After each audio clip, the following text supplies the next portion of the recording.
2 Samuel 22. Nyanyian syukur Daud. Daud mengatakan perkataan nyanyian ini kepada Tuhan pada waktu Tuhan telah melepaskan dia dari cengkeraman semua musuhnya dan dari cengkeraman Saul. Ia berkata, "Ya Tuhan, bukit batuku, kubu pertahananku dan penyelamatku, Allahku, gunung batuku, tempat aku berlindung, perisaiku, tanduk keselamatanku, kota bentengku, tempat pelarianku, juru selamatku, Engkau menyelamatkan aku dari kekerasan. Terpujilah Tuhan, seruku, maka aku pun selamat daripada musuhku. Sesungguhnya gora-gora maut telah mengelilingi aku, banjir-banjir jahanam telah menimpa aku, tali-tali dunia orang mati telah membelit aku, perangkap-perangkap maut terpasang di depanku. Ketika aku dalam kesesakan, aku berseru kepada Tuhan, kepada Allahku aku berseru, dan ia mendengar suaraku dari baitnya. Teriakku minta tolong masuk ke telinganya. Lalu bergoyang dan bergoncanglah bumi. Dasar-dasar langit gemetar dan bergoyang oleh karena bernyala-nyala murkanya. Asap membubung dari hidungnya, api menjilat keluar dari mulutnya. Bara menyala keluar daripadanya. Ia menekukkan langit lalu turun. Kekelaman ada di bawah kakinya. Ia mengendarai kerup lalu terbang dan tampak di atas sayap angin. Dan ia membuat kegelapan di sekelilingnya menjadi pondoknya. Air hujan yang gelap, awan yang tebal. Karena sinar kilat di hadapannya, bara api menjadi menyala. Tuhan mengguntur dari langit yang maha tinggi memperdengarkan suaranya. Dilepaskannya panah-panah sehingga diserakkannya mereka. Yakni kilat-kilat sehingga dikacaukannya mereka.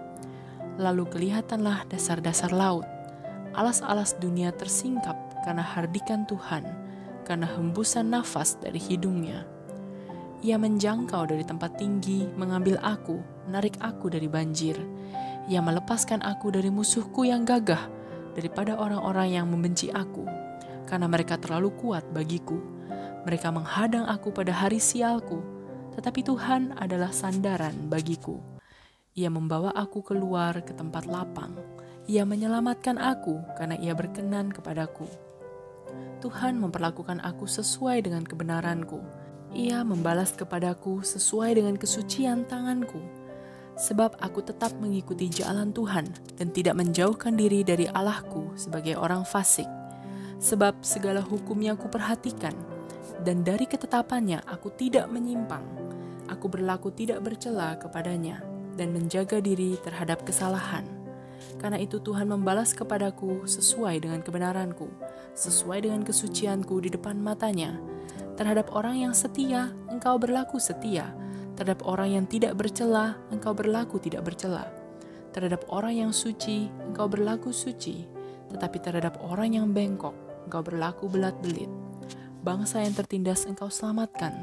Tetapi matamu melawan orang-orang yang tinggi hati, supaya mereka kau rendahkan. Karena engkaulah pelitaku ya Tuhan, dan Tuhan menyinari kegelapanku. Karena dengan engkau, aku berani menghadapi gerombolan. Dengan Allahku, aku berani melompati tembok. Adapun Allah jalannya sempurna. Sabda Tuhan itu murni. Dia menjadi perisai bagi semua orang yang berlindung padanya. Sebab siapakah Allah selain dari Tuhan? Dan siapakah gunung batu selain dari Allah kita? Allah, dialah yang menjadi tempat pengungsianku yang kuat dan membuat jalanku rata, yang membuat kakiku seperti kaki rusa dan membuat aku berdiri di bukit, yang mengajar tanganku berperang sehingga lenganku dapat melengkungkan busur tembaga. Juga kau berikan kepadaku perisai keselamatanmu, dan kebaikanmu telah membuat aku besar. Kau berikan tempat lapang untuk langkahku, dan mata kakiku tidak goyah. Aku mengejar musuhku sampai mereka kupunahkan dan tidak berbalik sebelum mereka kuhabiskan. Aku menghabiskan dan meremukkan mereka sehingga mereka tidak bangkit lagi dan mereka rebah di bawah kakiku. Engkau telah mengikat pinggangku dengan keperkasaan untuk berperang. Engkau tundukkan ke bawah kuasaku orang yang bangkit melawan aku. Kau buat musuhku lari daripadaku. Orang-orang yang membenci aku, mereka kubinasakan. Mereka berteriak minta tolong tetapi tidak ada yang menyelamatkan. Mereka berteriak kepada Tuhan tetapi Ia tidak menjawab mereka. Aku menggiling mereka halus-halus seperti debu tanah. Aku menumbuk mereka dan menginjak-injak mereka seperti lumpur di jalan. Dan Engkau meluputkan aku dari perbantahan bangsaku.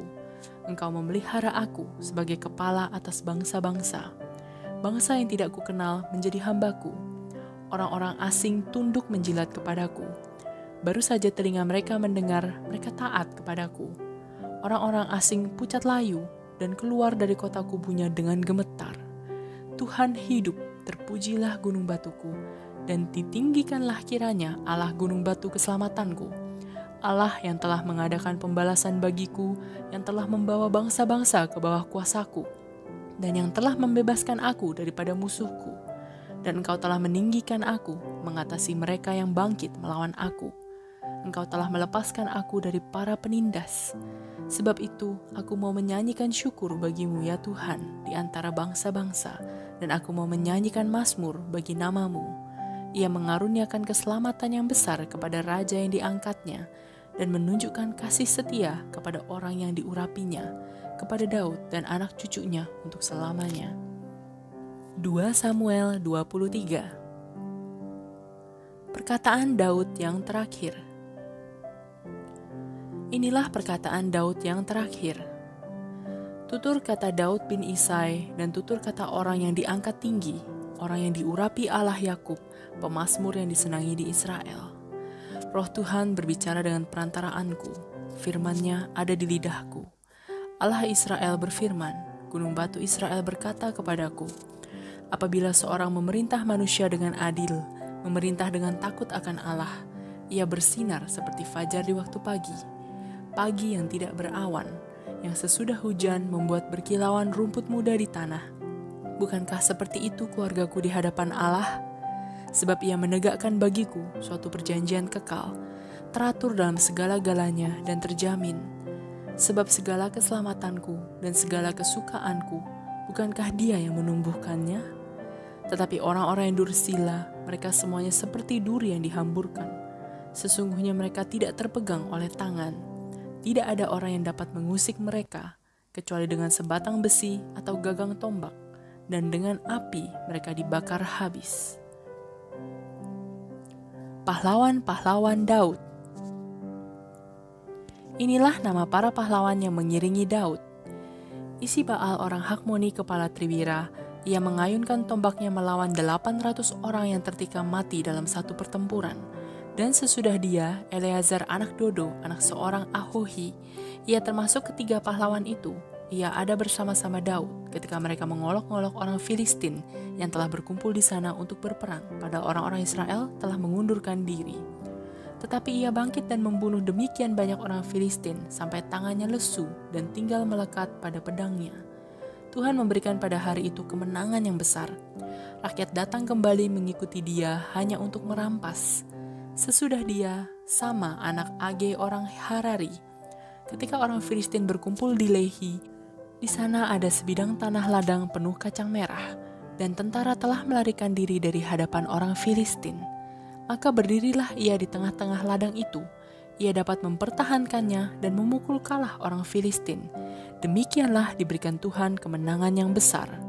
Sekali datanglah 3 orang dari ke-30 kepala mendapatkan Daud, menjelang musim menuai dekat gua Adulam, sedang sepasukan orang Filistin berkemah di lembah Refaim. Pada waktu itu, Daud ada di dalam kubu gunung dan pasukan pendudukan orang Filistin pada waktu itu ada di Bethlehem. Lalu timbullah keinginan pada Daud dan ia berkata, sekiranya ada orang yang memberi aku minum air dari perigi Bethlehem yang ada dekat pintu gerbang.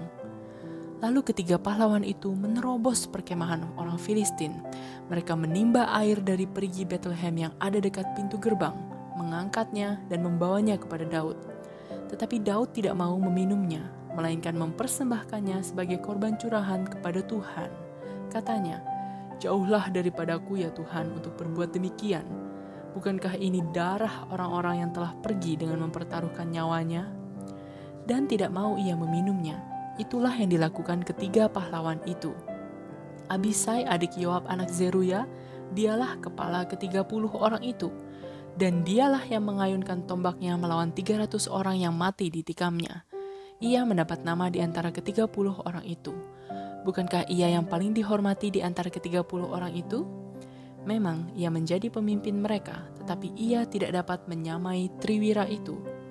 Selanjutnya Benaya bin Yoyada, anak seorang yang gagah perkasa, yang besar jasanya, yang berasal dari Kabzel. Ia menewaskan kedua pahlawan besar dari Moab. Juga pernah ia turun ke dalam lubang dan membunuh seekor singa pada suatu hari bersalju. Pula ia membunuh seorang Mesir, seorang yang tinggi perawakannya. Di tangan orang Mesir itu ada tombak, tetapi ia mendatanginya dengan tongkat, merampas tombak itu dari tangan orang Mesir itu, lalu membunuh orang itu dengan tombaknya sendiri. Itulah yang diperbuat Benaya bin Yoyada. Ia mendapat nama di antara ke-30 pahlawan itu. Di antara ke-30 orang itu, ia paling dihormati, tetapi ia tidak dapat menyamai triwira. Dan Daud mengangkat dia mengepalai pengawalnya. Asael, saudara Yoab, ada di antara ke-30 orang itu. Selanjutnya, Elhanan bin Dodo dari Bethlehem. Sama orang Harod, Elika orang Harod, Heles orang Palti, Ira anak Ikes orang Tekoa, Abiezer orang Anatot, Mebunai orang Husa, Zalmon orang Ahohi, Maharai orang Netofa, Helep anak Baana orang Netofa, Itai bin Ribai dari Gibea orang Benyamin, Benaya orang Piraton, Hidai dari lembah-lembah Gas, Abi Albon orang Bet Araba, Asmawet orang Bahurim, Eliahba orang Salbon, Yashian orang Guni, Yonatan anak Sama orang Harari, Ahiam bin Sarar orang Harari, Elifelet anak Ahasbai orang Maka, Eliam anak Ahitofel orang Gilo, Hezrai orang Karmel, Pairai orang Arbi, Yigal bin Natan dari Zoba, Bani orang Gad, Zelek orang Amon, Naharai orang Berot pembawa senjata Yoab anak Zeruya, Ira orang Yetri, Gareb orang Yetri, Uria orang Het, semuanya 37 orang.